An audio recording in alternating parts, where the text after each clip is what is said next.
Olá, essa apresentação é referente ao Global Solution, proposto pela Faculdade FIAP.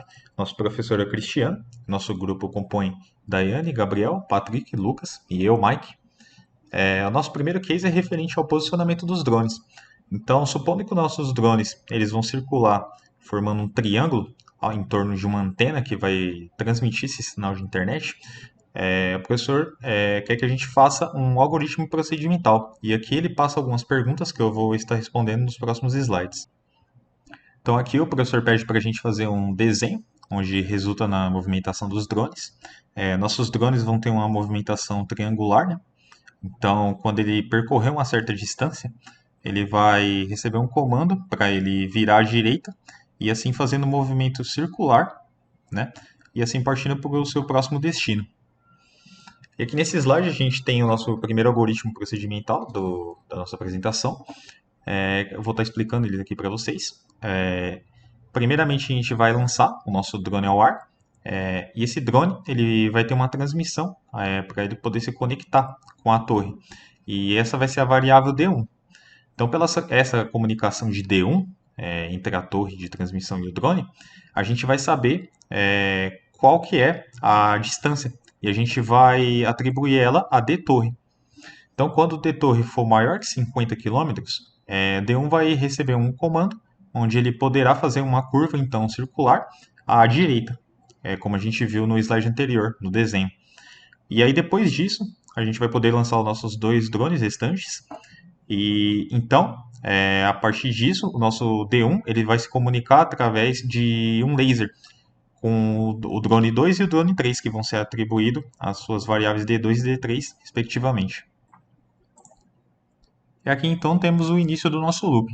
A gente sabe que D torre é a nossa distância de D1 com a torre principal, e a gente vai tentar sempre manter ela em 50 quilômetros. Ou seja, se D1 for maior que 50 quilômetros, D1 vai receber um comando para poder se aproximar mais da torre. Se caso for menor, ele vai se distanciar mais, tem que se distanciar até que D torre seja igual a 50 quilômetros. E como nossa comunicação entre os drones é a via laser, a gente vai saber exatamente ali qual que é a distância correta entre eles. E a gente vai atribuir essa distância às variáveis x12, x13 e x23. No caso é a distância entre 1 e 2, 1 e 3, 2 e 3. Então com isso a gente vai saber que se, por exemplo, x12 for maior que x13, a gente sabe que D2 então vai ter que se aproximar de D1, até que x12 seja igual a x13. E assim nos próximos itens também. Com isso a gente consegue saber exatamente quanto que cada drone tem que andar, até onde que ele tem que andar ou quanto que ele tem que se afastar. E assim fazendo com que eles naveguem triangularmente. E aqui ele pergunta como que a gente sabe se o drone está na posição adequada. E para isso a gente vai precisar do nosso drone de referência, porque ele que vai manter uma relação ali de distância entre a torre principal. Sabendo-se que essa relação de distância é sempre igual, a gente sabe que ele está no movimento circular. E como ele se comunica via laser com os outros dois drones, admitindo-se, né, que a distância, a velocidade entre eles é igual, a gente sabe que eles estão num movimento ali circular. Aqui ele pergunta qual que é a relação do drone com a antena, e é uma relação ali de comunicação, né, e localização, para a gente saber a distância exata do drone, com a torre como referência. Aqui é a relação entre os drones, que seria uma relação de comunicação, no caso para a comparação das distâncias, né, pela nossa comunicação via laser. Aqui ele pergunta qual tipo de triângulo, né, seria o mais adequado, e no nosso caso seria o triângulo equilátero, né, que assim os nossos drones podem ir o mais distante possível, né, assim cobrindo várias áreas a mais, né. Aqui ele quer saber se o drone ficar em constante movimento, o que seria possível, né? E aqui seria possível o nosso drone planar, assim economizando bateria, porque não haveria necessidade dos motores estar em potência máxima. Porém, devido ao seu movimento, talvez não seja possível fazer com que 100% do sinal cobra todas as áreas, por causa dos seus movimentos, né? E a sua variação. E aqui a gente tem o case 2. Circuito lógico representa nosso drone. Para a gente ativar ele, a gente precisa do nível lógico 1 aqui nessa saída. A gente vê que ele é seguida de uma porta E, então a gente precisa de nível lógico 1 tanto aqui quanto aqui, nas duas entradas.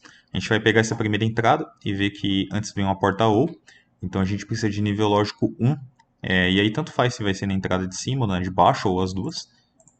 Ela funciona tanto com uma quanto a outra, só as duas desligadas que ela não passa.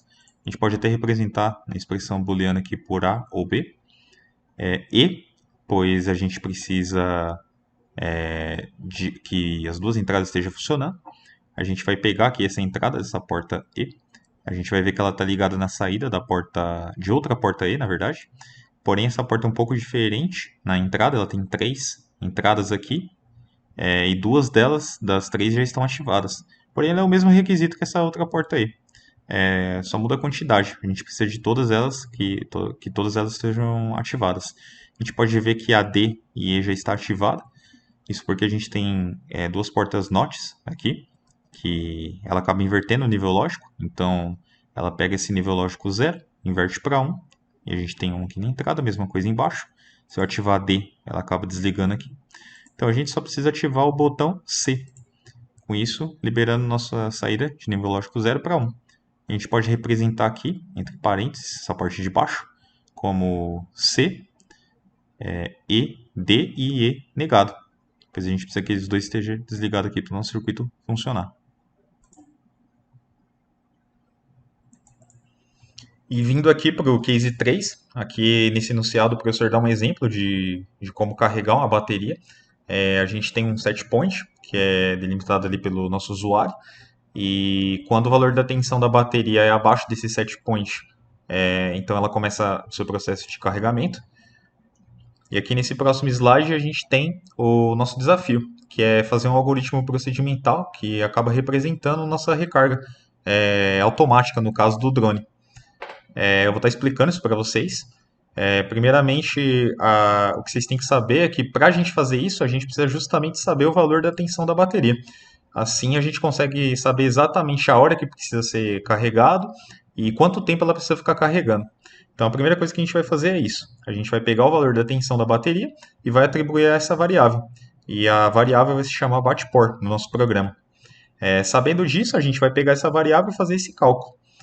Se esse cálculo, o resultado dele for menor que 50%, então nosso sistema de transformação de energia através das placas solares vai ligar. E aí começa o nosso processo. Nossa bateria vai começar a carregar e, consequentemente, ela vai acabar atingindo 100%. E aí nosso sistema desliga. Porque não tem necessidade ele já atingiu 100%, então não tem necessidade do nosso sistema continuar ligado. Depois, quando atingir 50% de novo, se ele não atingir 100% e sim 40%, o nosso sistema vai desligar. E aí você pode se perguntar por que em vez de atingir 100%, ele atingiria 40%. E isso vai acontecer devido a quando estiver anoitecendo. Os raios solares não vai ser o suficiente para carregar nossa placa solar, então em vez de aumentar a nossa porcentagem da bateria, o nosso sistema de transformação não vai conseguir recarregar. Então ele, consequentemente, vai abaixar. E aí, por vez, a gente vai desligar, até para preservar também nosso dispositivo, que não tem necessidade dele ficar ligado. Ele vai abaixar, e aí quando ele atingir 20%, ele vai receber um comando para retornar ao hangar dos drones. E aqui a gente deixa até um comentário sobre esse processo. Aqui a gente tem esse circuito que é referente ao case 4, ele é a letra A.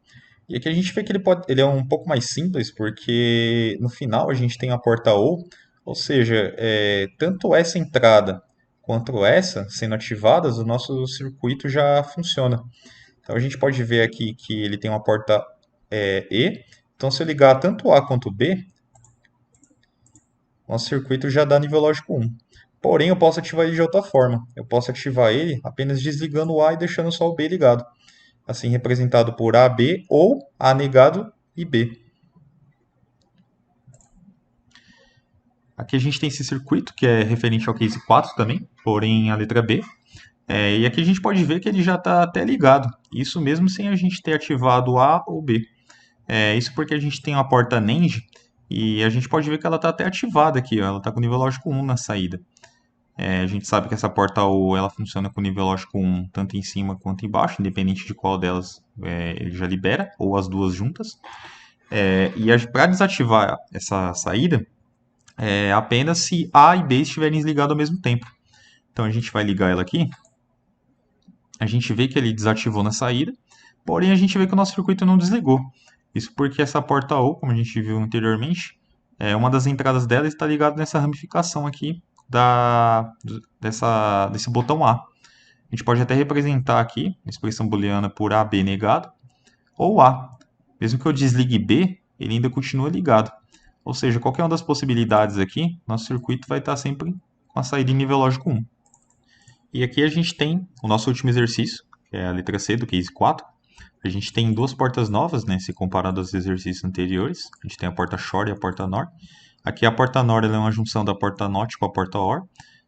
Para ela funcionar, a gente precisa de nível lógico 0 e 0, ao contrário, né, da porta OR, para poder funcionar, que aí ela vai inverter, e a gente vai ter nível lógico 1 na saída. E a porta SHOR, basta apenas uma entrada ser diferente da outra. Então aqui ela já está ativada, pois a gente tem essa primeira entrada aqui em 1 e essa segunda em 0.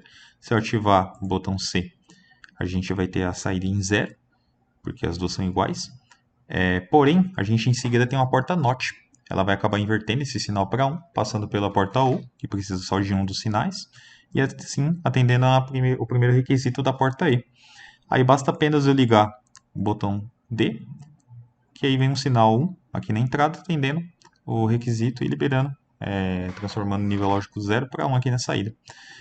Aqui a gente tem as expressões, de fase a fase, expressão booleana. Aqui o mais ele representa o exclusivo, porque no Logisim não tem, então eu acabei representando ele como mais mais.